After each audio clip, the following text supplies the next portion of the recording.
Let's talk about Moscow. Hello there.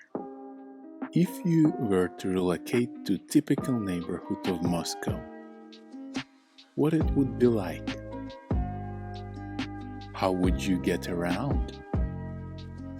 What would you see and do?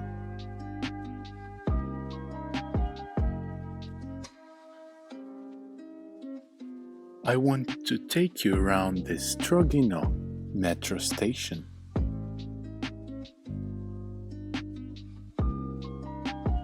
Located in the Moscow neighborhood, also called Strogino. But before we start, I feel like I need to explain a bit about Moscow neighborhoods. Moscow is governed as a federal city, meaning it is specially treated part of Russian Federation. Strogino is one of Moscow's 125 neighborhoods located in the metropolitan area of 12 districts.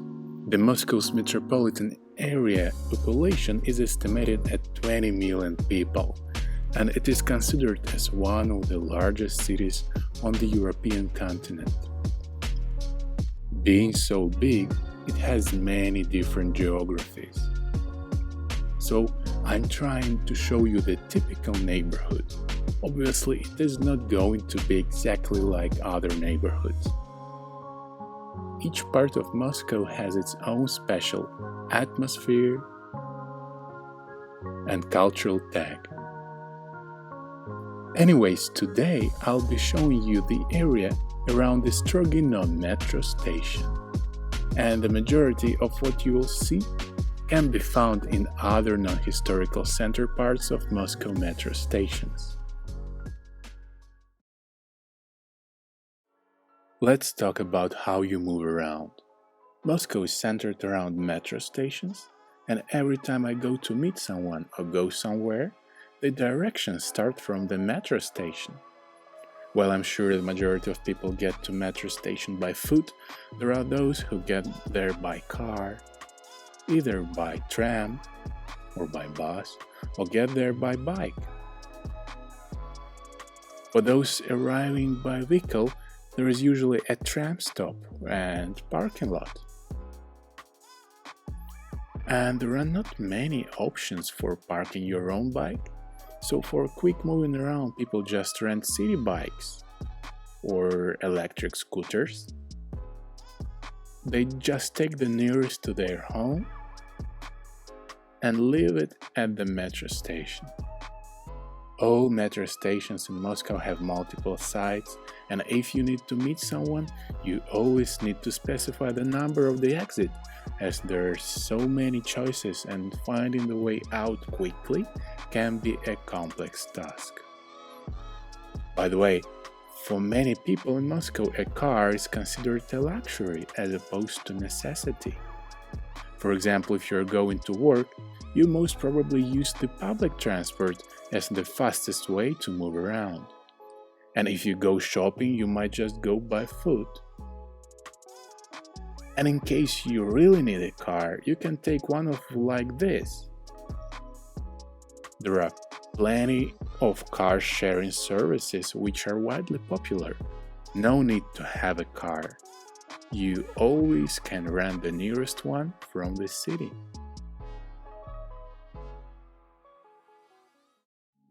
Metro stations are always a hub for businesses. There are always restaurants and fast foods. Shawarma, a Russian version of doner kebab, is the most popular here. Plenty of office buildings and shops, small convenience stores and big chain malls, where you don't even need to communicate with the cashier sometimes. In such malls you can find anything from daily needs: food, cleaning supplies, toiletries. And for drugs, you'll need to go to pharmacy. Within walking distance, you can find also all government services like police office, or postal office, and center for all other government services. If you're really bored, there are not many indoor activities besides movies or shopping in the mall.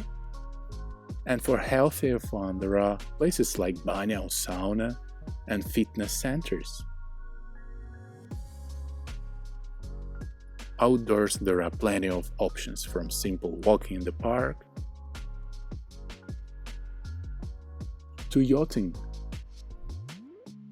and boating in the river. The general idea here is that to get to any of these places, you don't need a car. You can access everything by foot.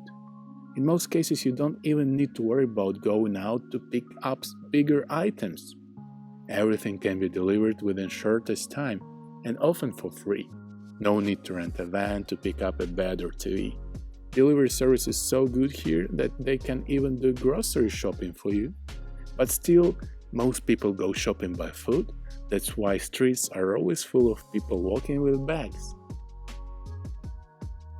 Even though Moscow neighborhoods are in general very calm, sleepy places, it's not common to see female office workers and children walking home alone in the evening after the sunset. And even in my childhood in Moscow, we were always outside without parents. Nowadays, it's not common to leave kids without adult supervision, and it makes sense. Traffic is always busy, and not all vehicles keep the speed limit as low as required. Moscow is not completely free of crimes. Statistically, the most common crime is theft. But I can say that in my neighborhood, I feel completely safe for my family and my possessions. All Moscow neighborhoods have parks within walking distance, where you can always find peace from hectic life. Yes, you'll be surrounded by busy highways, but hey, 10 minutes walk from metro and you're in a park like this.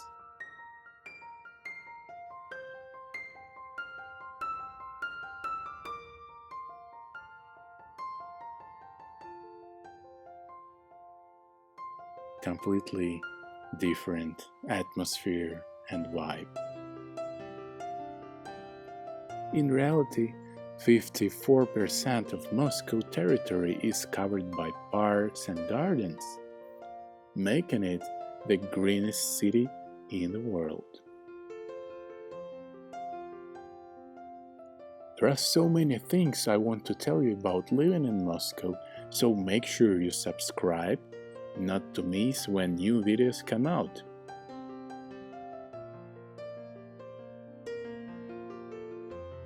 So yes, even in such busy and cold city as Moscow, you can get relative peace and even feel as if you're alone in the wilderness.